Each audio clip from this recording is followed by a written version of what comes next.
Hey everybody, my name is BlakJak. Welcome to my review of Mafia 2. Before I begin with the review, I want to mention the aspects I believe are important in reviewing a video game. Those being story, gameplay, sound design, visual design, and content. I'll bring up anything interesting I found out about or in the game, which includes glitches of any kind that I found, or anything interesting that came up. With that out of the way, let's begin the review and start off with the story. If you don't want any spoilers, skip to this point in the video. The game starts off with narration from the main protagonist, Vito Scaletta. He tells a tale of how his family made it to Empire Bay when he was 7 years old. As he grew up, he met his best friend Joe Barbaro, and together they pulled off small jobs, like robbing a jewelry store. Unfortunately for Vito, that specific crime got him arrested, and instead of facing jail time, they sent him off to fight in World War II in Sicily. Once the invasion of San Celeste is ended by Don Calo, Vito gets wounded in battle and sent home on leave. Vito gets picked up by Joe, and together they head out and get some drinks. Joe even got a man named Giuseppe to forge papers, making it so that he doesn't have to go back to fight in the war. Eventually he heads home and stays the night over at his mom's apartment. His mother asks that he gets a job working for a man named Papalardo. Vito's father used to work for him. The following day, Vito goes to meet up with Joe. However, he sees his sister Francesca being harassed by a loan shark. She explains to Vito that before his passing, their father borrowed $2,000 from a loan shark whose name she doesn't know. Vito says he'll take care of it. Once he meets up with Joe, they head over to do a quick job for Mike Brewski, a junkyard owner who'll pay top dollar for stolen cars. Following day, Vito goes down to the docks to meet with Derek Papalardo. Right, Steve? Sure, Derek. He gives Vito a job that doesn't live up to his expectation or his great need of quick cash. He quits and tells Steve that he'll earn I can make 100 times more working for Barbaro Incorporated. With that being said, Derek gives Vito a quick job in getting money for the barber. Okay. Anybody else? Got a fucking problem with paying for the fucking barber? He then goes to Freddy's bar to meet up with Joe, who introduces him to Henry Tomasino. Henry gives Vito a quick job to steal gas stamps from a federal building, and then they both find out the stamps are almost useless because they expire at midnight. So Vito goes all over the Empire Bay selling stolen gas stamps. Next day, Vito meets up with Joe and Henry. He unofficially meets Luca Guarino, capo of the Clemente crime family, who basically tells Henry tell the dynamite duo to rob a jewelry store. So Joe and Vito disguise themselves as maintenance workers and go in at night.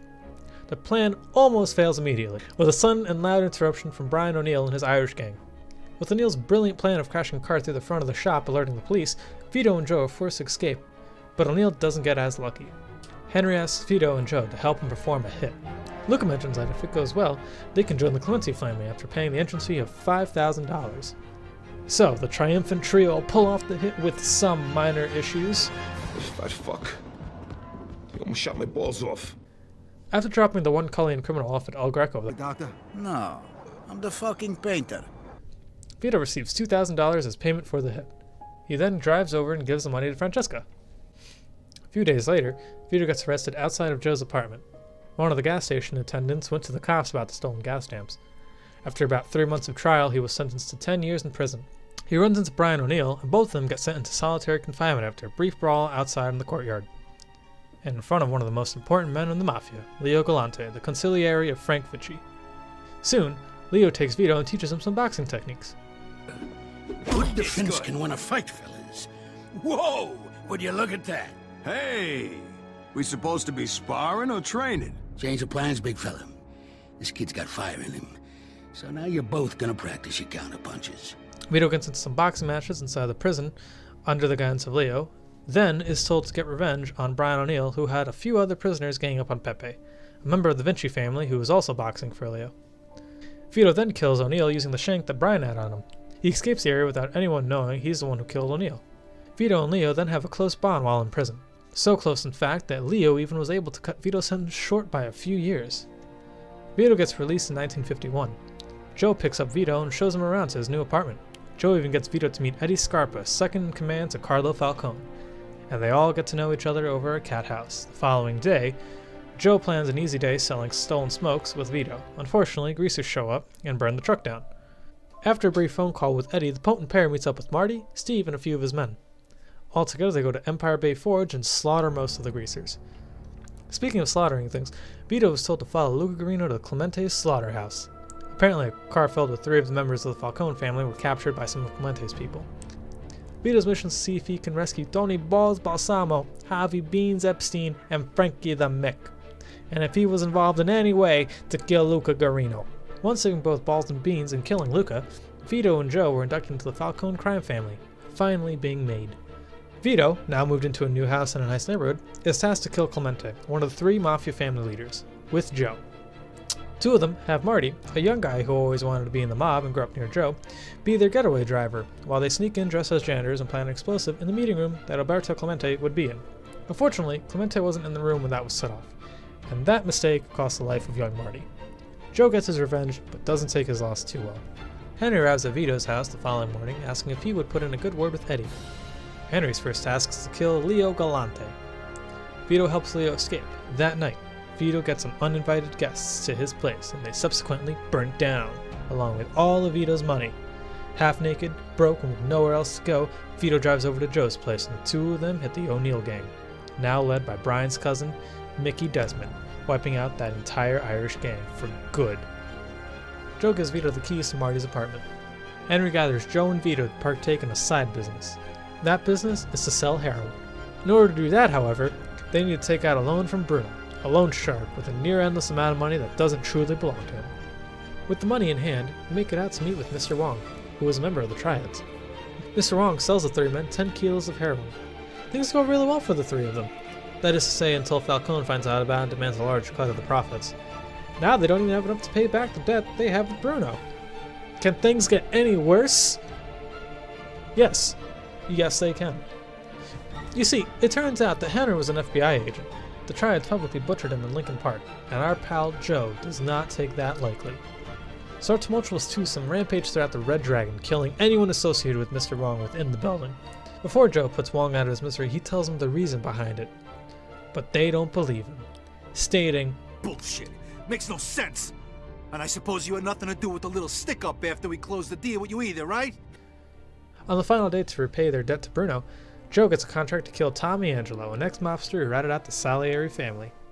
He was also the protagonist of Mafia, the City of Lost Heaven, the first game in the series. With that done, Vito heads over to Derek's docks to see if he has a quick job for him. He does in fact have a quick job. The job is to scare the workers into coming out of strike. However, one of the workers mentions that Derek ordered Steve, Right, Steve? We'll see. to kill Vito's father. But our boy Vito doesn't like that shit, so he lays waste to the entire mob at the docks, including Steve and Derek. Vito takes Derek's retirement fund of $20,000, and that means he has his half of the $55,000 needed to pay back Bruno. Vito heads back to Joe's, but he wasn't home, so he goes on a wild goose chase until he speaks to Giuseppe. Giuseppe tells him that a few of Vinci's men took Joe away. Vito finds Vinci's guys at the Mona Lisa. They knocked out Vito and brought him to where Joe was being held. Together the 2 escape, but Joe was badly beaten and needs to be driven to El Greco to get patched up. Vito manages to make it to Bruno's on time by the skin of his teeth and was successful in paying off his debt. Bruno also mentions that he was the loan shark that Vito's father borrowed money from. The following morning, Vito is picked up by Leo and Mr. Chu, the head of the Triads in Empire Bay. They tell Vito that in order to set things right, he needs to kill Carlo Falcone immediately. Vito heads over to the planetarium, the location where Falcone asked to meet Vito at. Vito, under instructions from Leo and the Commission, takes out all of Falcone's men on the planetarium. With a little help from Joe, they take on Falcone, and Vito finishes the job. You know something, Carlo? For the last 10 years, all I done was kill. I killed for my country. I killed for my family. I killed anybody that got in my way. But this one's for me. Fuck you. Fucking prick. Vito and Joe walk out the building to the site of Vinci's men. Leo tells the 2 of them that they are going to the cat house. Vito is instructed to go with Leo, and Joe went in a separate car. Vito looks onto Joe's car as it makes a turn onto a side road. When he asks what's going on, Sorry, kid. Joe wasn't part of our deal.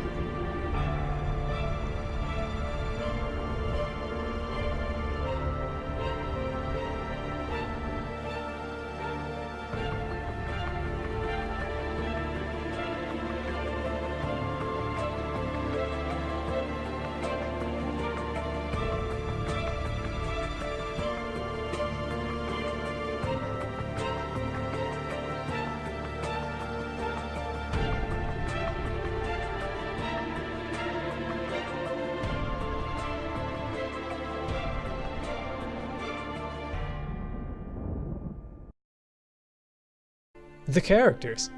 Just before I begin with this section, I want to apologize for any mispronunciations of any of these people's names.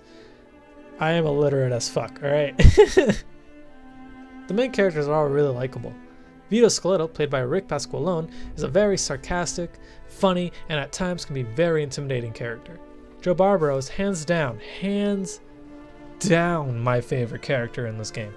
He's extremely likable, infinitely quotable, and he has the best character arc. Derek Pappalardo, Federico Pappalardo at your service. played by Robert Stanzo, same voice actor for Joe Barbaro, and Steve Coyne, played by Mark Mintz, are probably my second favorite duo behind Joe and Vito, but only due to their boss-yes-man relationship. Right, Steve? Sure, Derek. Their twist at being an antagonist came out of left field to me on my first playthrough, but after replaying some of the chapters over again did I start to realize the foreshadowing that was set in stone for these two. I think they're pretty decent antagonists, probably the best ones in the game in my opinion. I'm going to lump these two characters together because they kind of play a similar role, those two being Luca Guarino, played by Andre Sogliuzzo, and Brian O'Neill, played by Liam O'Brien, were constant annoyances throughout the entire game.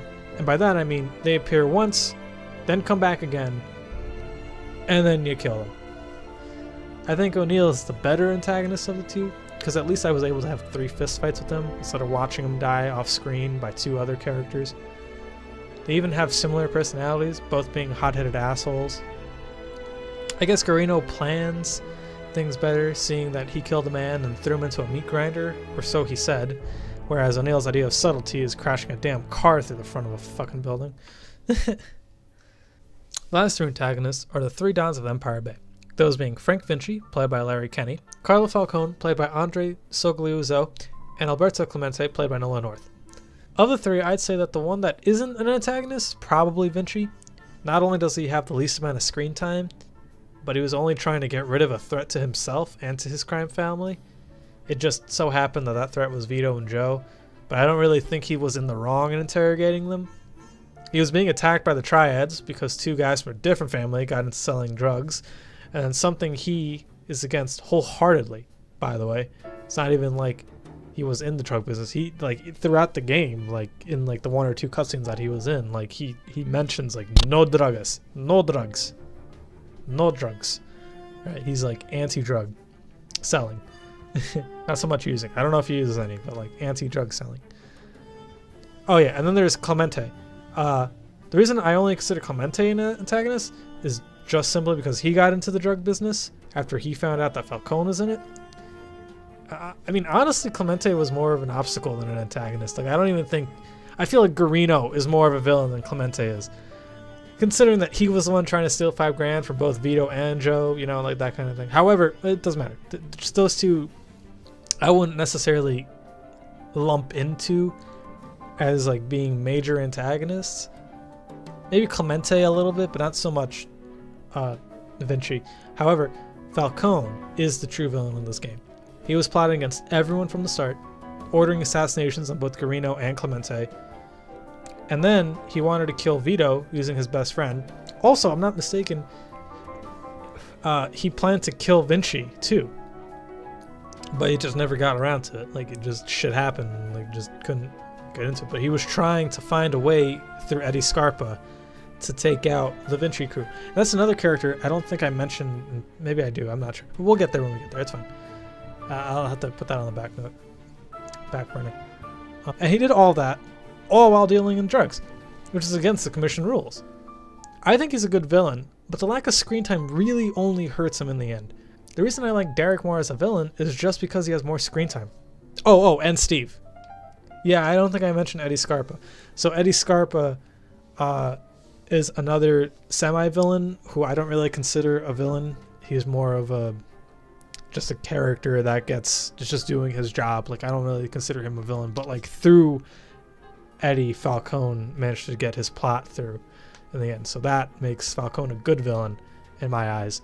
Just the lack of screen time really hurts Scarpa. I mean, not Scarpa. Hurts Falcone in the end. I only have 2 more characters to talk about real quick. Henry Tomasino, played by Sonny Marinelli, was a great character. I liked his personality, and I liked the twist towards the end. I don't want to ruin it for those who skipped the story mode, the story section. Oh, and the other character I want to talk about is Leo Galante, played by Frank Ashmore. He is my second favorite character in this game. He is the most interesting character in my opinion. He has this calm demeanor about him. Even when he's about to be killed, he's just calm about it. He's just like, yeah, so what? Whatever. It don't matter. Why don't we kill him? We know we have the level of surprise, but I can't do that because, you know, dude's coming. And it's just like, oh, it was good. I like Henry. I like Leo. Leo's a good one. Good character. It's just calm about it. But then when Vito fucks up royally, he lets him have it like a parent would. But instead of grounding a child for breaking curfew, it's more of like, kill that guy because you slaughtered an entire restaurant of people, like that kind of level of thing. So yeah, I like Henry, and I really like Leo. Like I said, Leo is my second favorite character in this game. The gameplay. Let's talk gameplay. Arguably the most important feature of any video game. Without it, video games would just be extra long movies. Right? Am I wrong? Tell me I'm wrong. So, how's the gameplay in Mafia 2? Well, it's not bad. I mean, it plays like a sandbox game, you know? It's a little stiffer than, say, Grand Theft Auto 4, but that isn't a bad thing. It takes about 40 minutes to really get used to playing the game on foot. Aiming isn't so bad either. It's a little slippery, but it kind of works for it, especially with the cover system. I think it holds up pretty well. It also doesn't have a lock-on feature, but that's because it doesn't need it, and I think that only helps the game, especially since the cursor also glows red when over an enemy, which helps when trying to shoot an enemy that you somewhat, you know, can't really see necessarily. I think the shooting in this game is done pretty well, and I think the on-foot segments are done pretty well. Driving is a completely different story, however. I can totally understand if you hate the driving in this game. Each car is extremely heavy with pretty bad turn radius, but I wouldn't expect anything more from cars built in the mid 40s and early 50s. So I'm kind of leaning on like cutting this game a little slack, just because the cars of that time period weren't necessarily like cars from 2008 or 2010 when this game came out. So I'm gonna have to cut it a little slack on it. But what I do like about it, actually, what I especially like about it is when you crash your cars at like ridiculously high speeds, you just die. You just die instantly. But the car is just completely fine. It's so great. I love that amount of detail that they put in to these cars. So that's what the cars were like back then. They were made of like really heavy metals instead of like the shitty plastic that cars are kind of made of today. Yeah, I love that little detail that they put in the game. That being said, though, driving controls just don't do it for me personally. But like I said, I'm going to give it a little pass. The car controls, I feel like, work because of the time period, not because 2K Czech couldn't program good car controls. It's still going to hinder the game for me a little bit, but I'm not going to like crucify the game for having shit driving controls. And honestly, they're not even too bad. Like once you get used to it, especially with the modifier, like the speed limiter, once you get used to that, it's not really so bad. I don't know, that's just me.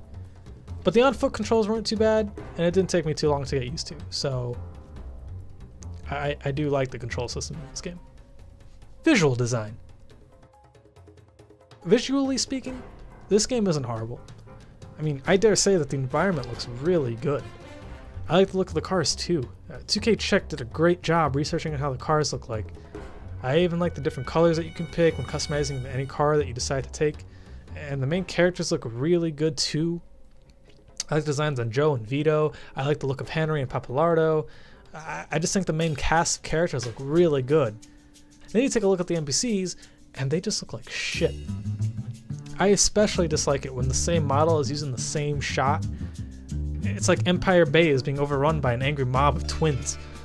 Or like when Joe shoots the greaser guy in the face, only when he shows up opening up the door and then gets popped in the head by a baseball bat. Like it's the same guy. Or like the time we had to beat up Bill and he's in the crowd. And he's just in the crowd, like in the background. The models don't even look that good in comparison to the main cast. It just looks jarring to see Vito in a lineup next to two of the same guys who look like their faces haven't been finished loading yet. Like it just looks weird. I mentioned the colors of the cars before, but I like the color of the game's environment too. I like the billboards, how they pop out against the building colors, like the muted colors of the buildings. I liked how the snow looks on the floor, and how it contrasts against against the color of the car. I even like how the car gets covered in snow over time. Like, it just looks good. Oh, but there is one thing I've noticed about the series that I don't really notice or see in other ones. But I love the cinematography of this game, and I especially love that intro scene with the sweeping camera movements and the establishing shots of the city and the shots of all the crowded people everywhere. It's beautiful, and it gives you a feeling like you're watching a movie, and I really love it. It looks really good. Audio design. What's cinematography without sound design, right? Right? Sound is just as important to a game as are the visuals. Luckily, everything in this game sounds like it belongs. Guns sound like guns, cars sound like cars, even crashes sound devastating. Even if the car looks like nothing happened to him, it still sounds like someone died. It's great. I love the sound design of this game. One of my favorite things about video games is video game music. And boy, does this game have a killer soundtrack. I love almost every song on the radio in this game. They're really good songs. They all fit the feel of this game. Even if those songs didn't come out in the year that this game takes place in, I'm Looking at You, Return to Me by Dean Martin. Those are just some of my opinions on the soundtrack. But what about the score? Yeah, I love it too. I'm not gonna lie to you. I'm gonna mess this name up horribly. Or these two names, sorry. It's not one, it's two names. But boy, did Matus, Siroky, and Adam Kuruc compose beautiful music for this game. According to Mafia Wiki, it was performed by the Prague FILMharmonic Orchestra, and boy, do they even play it wonderfully. It's great. I was listening to this while writing the script, like the entire score. It was great. I love this game. I love this game's music. It's top notch. If you want a good video game, I guess original soundtrack is, I guess, the technical term. I'd say Mafia 2 has a really good one. Content. This game has a fair bit of content within it. Other than the main story, there's a few DLC packs that give you clothes and a new car and stuff like that. But there are also 3 DLCs that offer a story. There's The Betrayal of Jimmy, which comes with Mafia 2, at least it did with my copy of Mafia 2. I didn't get a chance to play it, but I had a free voucher to it. That was pretty neat. It comes with it also has Jimmy's Vendetta and Joe's Adventure. I don't want to talk about them much since I don't own any of them other than the free add-on for Jimmy's Revenge that came with my game, which I stated before. But on Steam, you can find them all for $10 each. And the packs with the clothes and the cars are only about $3 each. It seems like the DLCs just aren't on the PlayStation Network. I don't know if they took them down, but it seems like they're on the 360. At least according to XboxMarketplace.com. I don't own this game for the 360, so I don't really know if that's true or not. But if it's on the Xbox Marketplace, I don't see why it wouldn't be on the Xbox. It's just not on the PlayStation Network for whatever reason. But it's on Steam, and I think it's on Xbox. If you want the full experience Mafia 2, I'd say the best place to play it is on PC. In the actual game, there's quite a few collectibles. 44 cars in the game, not including the ones from DLC, which adds an extra 12. There are 8 paintings, 10 posters, and 14 pinups that all become available as you progress throughout the game. Pinups can only be obtained by beating each chapter on hard, however, so keep that in mind. You get more when you beat the game on harder difficulties.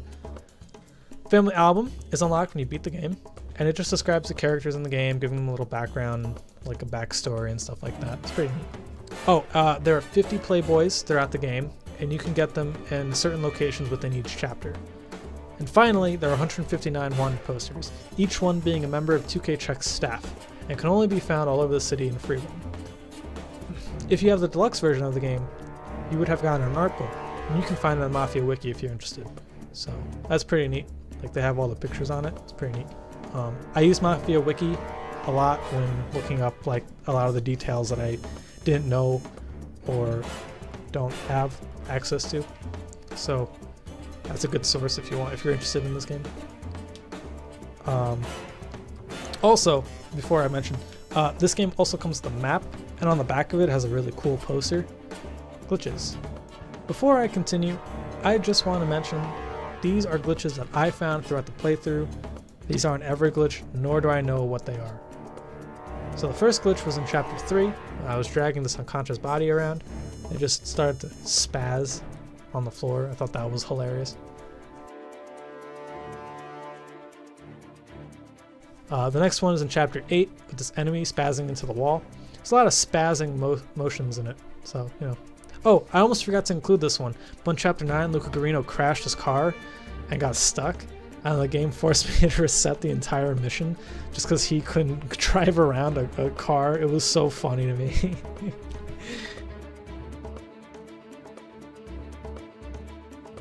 And the final glitch I found was definitely my favorite, which happened in Chapter 14 when I crashed into a pole while running away from the cops. It was marvelous. Nitpicks. I do have a few issues with this game, but they don't hinder the game in any way whatsoever, and they will not affect the final score in the end. So for starters, I noticed that some characters read Playboys in cutscenes and have them in like their living spaces, like in Joe's case. I think he has one in his place. So it got me wondering, when did Playboy begin? Turns out 1953, 2 years after this game ends. In fact, most of the actual models that you collect are from like the late 50s and early 60s. So that's just something I've noticed. The other nitpick I have is the soundtrack itself. Even though I love the music that plays on the radio, or most of the songs rather, it's just most of them came out after the game takes place in. For instance, Eddie's favorite song, Return to Me by Dean Martin, came out in 1958, where the game ends in 1951.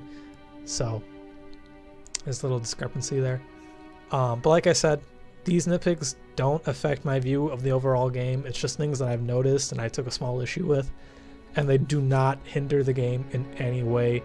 In fact, it adds more content to the game, and I'm okay with it being in it. It's just something I noticed that like whenever I see a game have like a historical context in it and I see something that's not historically accurate, it kind of bugs me a little bit because it's like that doesn't exist.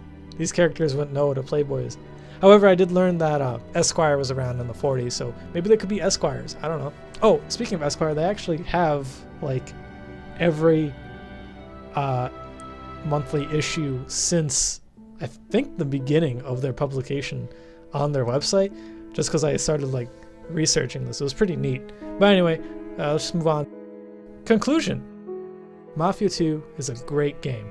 From the story to the music and even the ways the characters interact with each other and the environment, it just really makes this a great time. This game isn't perfect though. What with the iffy controls and driving, and the models of the NPCs looking a bit off.